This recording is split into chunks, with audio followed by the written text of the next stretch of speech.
Good Monday morning, and thank you for joining us on Kare 11 News Now. I'm Jason Hackett. Let's get right to your headlines. Breaking this morning, 2 adults are dead, and a 13-year-old is fighting for her life after a crash in northern Minnesota. This happened last night on Highway 71 near Albert Avenue South in Park Rapids, about 3 hours north of Minneapolis.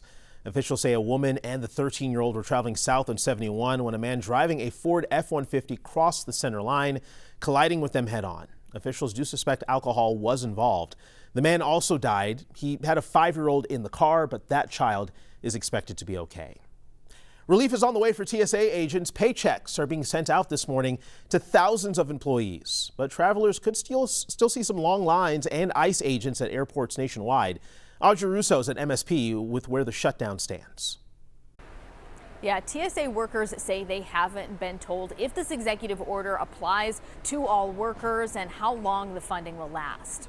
Consistency in their pay, though, is going to have to wait another 2 weeks, and that's because federal lawmakers left for recess without reaching a concrete deal on funding Homeland Security. So where do they leave things when they left Capitol Hill?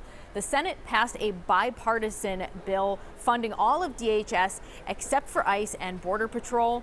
House Republicans then rejected that bill. Instead, they passed short-term funding that includes money for immigration, a measure that Senate lawmakers now say will not pass their chamber.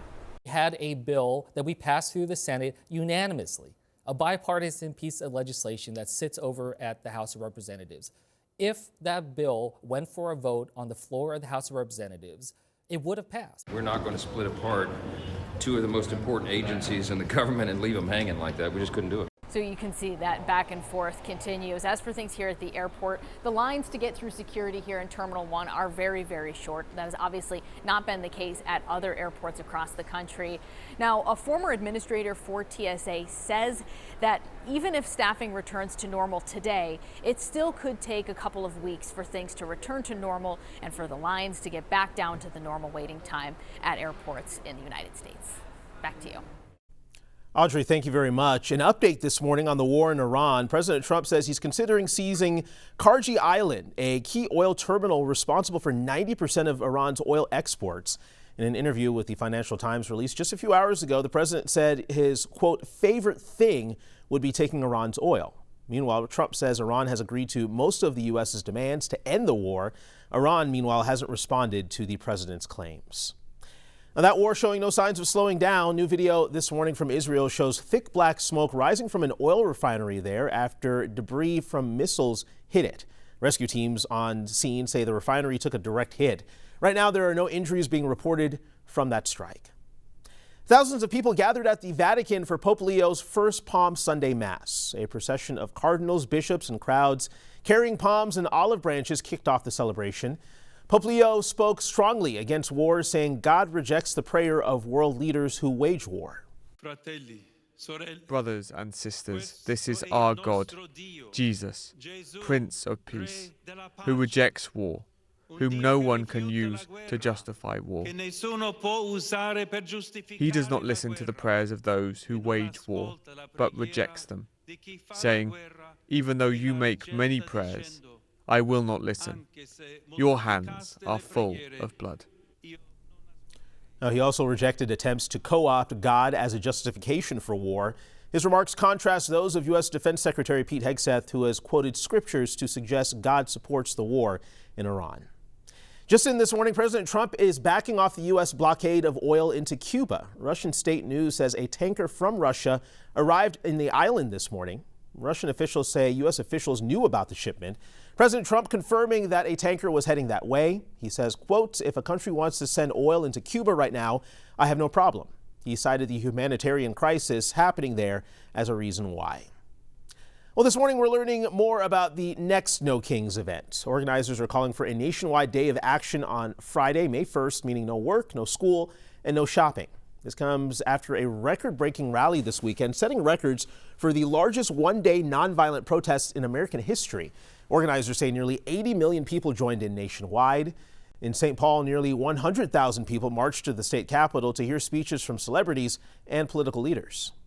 When the wannabe dictator in the White House sent his untrained, aggressive thugs to do damage to Minnesota, it was you, Minnesota, who stood up for your neighbors. Minnesota showed the American people, and in fact the world, what democracy is about. The White House called this weekend's protests, quote, Trump derangement therapy sessions. And the demonstrations didn't stop there. Yesterday, thousands of Christians headed to the state capitol to speak out against the Trump administration.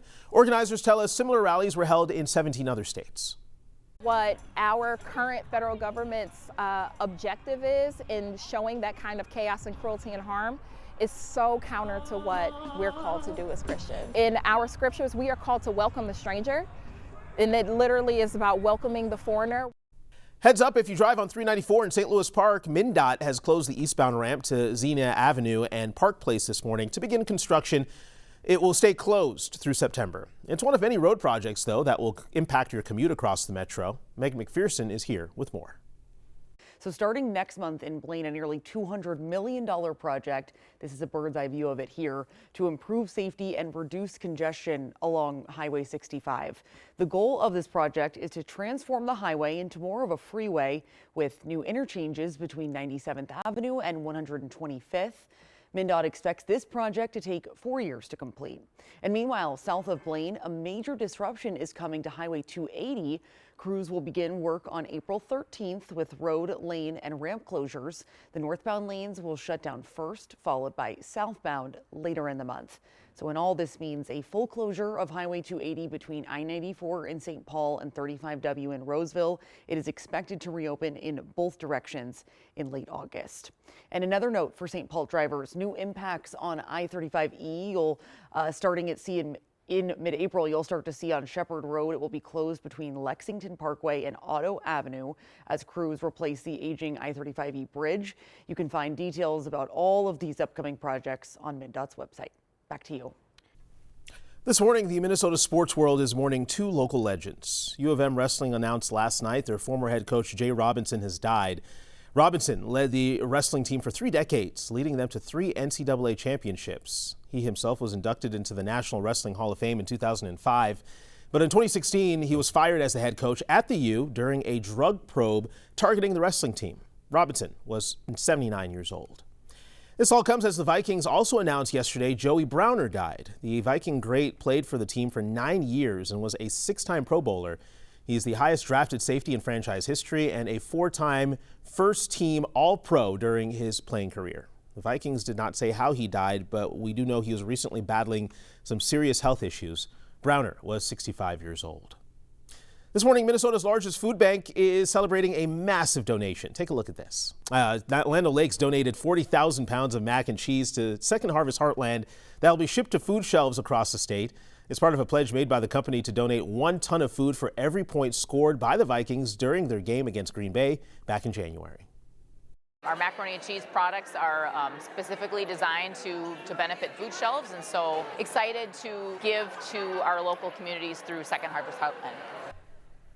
And last year, Land O'Lakes donated more than 295,000 pounds of macaroni and cheese throughout its first run program.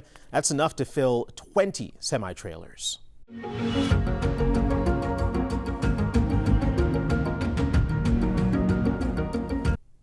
In this week's Communities I Care, a hometown basketball star returns to where it all started to help the next generation of players on the court. Paige Beckers went back to Hopkins High School to host her first basketball camp.